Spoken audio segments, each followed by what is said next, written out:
Falar da Aston Martin nessa temporada tem sido uma das missões mais complicadas aqui desse canal, porque, como vocês sabem, eu torço para Aston Martin. Na verdade, eu torço para o Fernando Alonso, não tanto para a equipe, torço mais para o piloto, por uma questão meramente nostálgica e também uma herança, né, do pequeno Fernando quando assistia a Fórmula 1. E nessa temporada tem sido um dos anos mais decepcionantes que eu já tive acompanhando uma equipe de Fórmula 1, principalmente por causa do contexto e também por causa do piloto. Porque tínhamos toda uma ideia de que a Aston Martin iria fazer um ano incrível em 2026, já que teria um novo regulamento, um motor próprio, que seria o motor da Honda, que já havia se provado em outras equipes.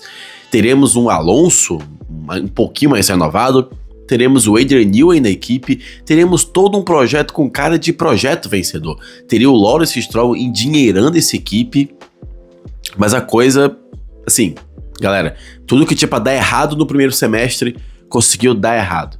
Mas agora, no GP da Bélgica, eles atingiram um nível, assim, ainda mais baixo no quesito desempenho do que qualquer um aqui poderia imaginar. Lembra daquele papo que tinha que os carros da nova geração seriam tão lentos quanto os carros da Fórmula 2? Lembra da gente dizia que estava com medo disso, de se repetir, bem como aconteceu, por exemplo, lá em 2012, na verdade aconteceu em 2014. Bom, tá bem longe disso, tá? Coisa de muitos segundos longe disso. Mas digamos que o caso da Aston Martin é o mais próximo que vamos ter de um meio termo entre a Fórmula 1 e a Fórmula 2 na atualidade. Então não seria nenhum exagero dizer para vocês que o carro da Aston Martin hoje ele é o Fórmula 1.5. Ele está literalmente no meio termo entre os tempos da Fórmula 1 e os tempos da Fórmula 2. Estamos falando aqui de uma equipe que está sendo comparada hoje com HRT, Caterham e Virgin, ou Marussia. São equipes que eram as consideradas as nanicas entre 2010 e até um pouquinho ali em 2014. É nesse nível que a Aston Martin tá. E bom, hoje eu tô aqui para comentar com vocês sobre isso, porque, bom, aproveitar para usar esse canal um pouquinho para fazer desabafo de torcedor, né? Bom, se você ainda tá aqui nesse vídeo, não esqueça de clicar no like e de se inscrever no canal para ver mais vídeos meus. E bom, vamos aqui aos tempos que a Aston Martin fez na classificação, só para vocês entenderem o meu nível de preocupação. Porque normalmente uma equipe ficar 1 segundo longe da outra até vai, mas 5 segundos é algo que realmente preocupa. Olha só, vamos lá. A Aston Martin marcou um tempo de 1,50 no Q1. Logo ela foi eliminada, né? O pior tempo foi justamente com o Lance Stroll, foi 1,50. O melhor tempo que a Fórmula 1 marcou naquele final de semana foi com o Kimi Antonelli, que fez 1,44. E aí quando a gente vai fazer a relação dos tempos, ali tá mais ou menos uns 5 segundos. Ok, vai. Para uma equipe ruim, que tá chegando agora na Fórmula 1, faria até sentido, porque é um tempo que a gente usa aquela desculpa da falta de preparação e tal, mas isso seria uma desculpa que a gente usaria para Cadillac, não para Aston Martin. Para você ter ideia, a Aston Martin tá tomando 1 segundo da Cadillac. 1 segundo da Cadillac. Eu vou repetir. A Aston Martin tá tomando 1 segundo da Cadillac em volta lançada. Vamos a outros dados. Você, quando estava vendo a corrida, deve ter reparado que do nada aparecia uma Aston Martin brigando posição contra a McLaren, Ferrari, Mercedes, e você dizia: nossa, que susto, o que uma Aston Martin está fazendo aqui? Exatamente, está tomando volta. Nessa última corrida, a Aston Martin tomou 2 voltas do grid. E infelizmente, quem estava nesse carro foi justamente o Fernando Alonso. E tem mais. Quando a gente vai comparar os tempos dessa Aston Martin com os tempos daquelas nanicas que eu falei, olha só o resultado que temos. A HRT em 2012, em Spa, no seco, ela tomou um tempo de 5%, vamos dizer, acima do melhor tempo, né? Daquela regra lá do 107%. A Manor, em 2015, ficou um tempo de 5,3%. A Aston Martin, em 2026, ficou a 5,4%. Ainda falando um pouco de 2012, aqui que foi o tempo da HRT, que é uma das piores equipes que já esteve na Fórmula 1, vamos ao tempo daquela época, em 2012. O Jenson Button marcou a pole position lá em Spa, na Bélgica, em 2012. E ele marcou um tempo de 1,47. Tiveram alguns pilotos que ficaram com um tempo acima disso, muito acima disso, que foi, acho que, o Kartikeyan. Mas vamos pegar um tempo parecido, vai. Já que o tempo da Aston Martin de hoje, pro melhor tempo, foi de mais ou menos ali uns 4, quase 5 segundos, vamos pegar um tempo parecido. É o tempo da Caterham. É o tempo da Caterham. E de novo, se a Aston Martin fosse uma equipe pobre, fosse uma equipe iniciante, dava até para relevar. Mas não é.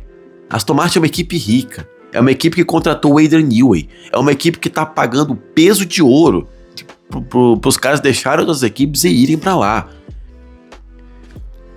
A Aston Martin hoje, em tempo de volta, tá fazendo tempos equivalentes, tá tendo ritmo equivalente a Caterham. E eu tô esperando a 33ª vitória do Alonso ter pelo menos uns 4 anos. Eu tô esperando novamente o Alonso ganhar a corrida tem mais de uma década. E quando eu acho que vai, quando eu acho que as coisas vão pra frente, a Honda erra motor. A Aston Martin não consegue fazer um carro legal. O Adrian Newey erra cálculo. O Adrian Newey usa a caneta errada para desenhar o carro. E aí, como é que faz? Me ajuda. Eu tô sendo obrigado a ver piada da Aston Martin. Os caras chamando o carro de trator, gente. Eu recebi um comentário lá no Insta que a pergunta era a seguinte: qual que é o melhor trator na sua opinião? A Cadillac ou a Aston Martin? E o prognóstico a curto prazo é melhor para a Cadillac. Porque, bom, o Newey tá fazendo as suas mágicas, né? As suas magias, atualizações e tal. E eles já prometeram um novo pacote de atualizações agora para o GP da Hungria. De acordo com eles, o carro deve melhorar ali, vamos dizer, em tese, em teoria, de acordo com os cálculos deles, coisa de 2 segundos. O que seria suficiente para fazer a Aston Martin atual superar a Cadillac e até mesmo tentar brigar com Williams e Haas. Pelo menos foi esse o relato do Lance Stroll. A Aston Martin hoje está mirando brigar contra Williams e Haas. Uma equipe de investimento bilionário, não está conseguindo brigar lá na frente. E a melhor hipótese agora, que os caras estão imaginando, é brigar contra Williams e Haas. E tentar superar a Cadillac. Isso tá me lembrando daquela história de quando a Lola entrou na Fórmula 1 lá em 97, se não me engano foi 97, 98, 99, enfim, no final dos anos 90, o objetivo dela era brigar com a Stewart Grand Prix. Tá sendo o contrário, né? O objetivo da Aston Martin era brigar lá em cima e tá brigando contra a equipe que chegou ontem. Ai, que dor. E bom, tem mais, tá? Quando você vai ver os on-board da Cadillac, é sempre um piloto sofrendo, é sempre o piloto virando todo o volante para fazer uma curva simples. O Lance Stroll do GP da Inglaterra foi um exemplo disso.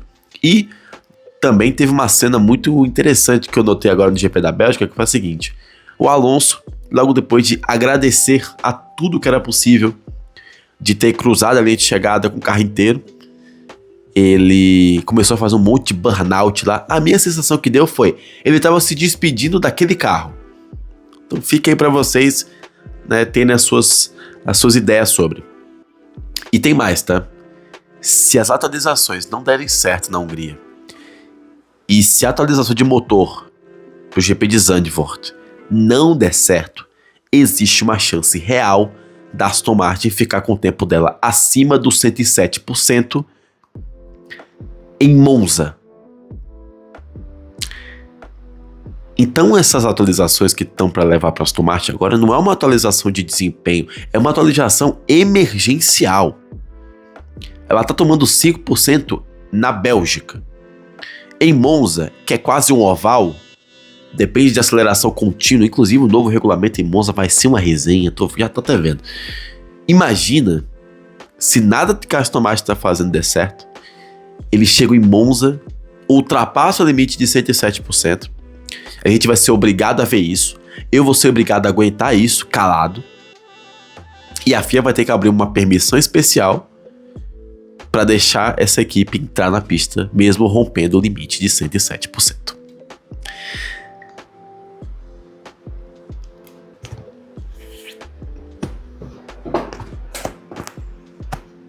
E aí? Como é que eu fico? Bom, de novo, eu vou repetir. Se fosse uma equipe ruim, pobre, novata, dava até pra entender. Mas uma equipe bilionária, cheio de estrelas, nessa situação, é muito vergonhoso. Não é vergonhoso de, vamos dizer, de shame. É vergonhoso de... É embaraçoso. Melhor, é embaraçoso. É triste. É um desperdício de dinheiro e tempo. Mas bem, é o que está acontecendo com a Aston Martin. Quero saber suas opiniões. Comenta aqui embaixo. Se gostaram do vídeo, não esqueça de clicar no like e de se inscrever no canal para ver mais vídeos meus. Eu tô aqui para comentar de Fórmula 1, comentar sobre Fórmula 1 com vocês. E bom, todo dia ao meio-dia estarei aqui. Tamo junto e até mais.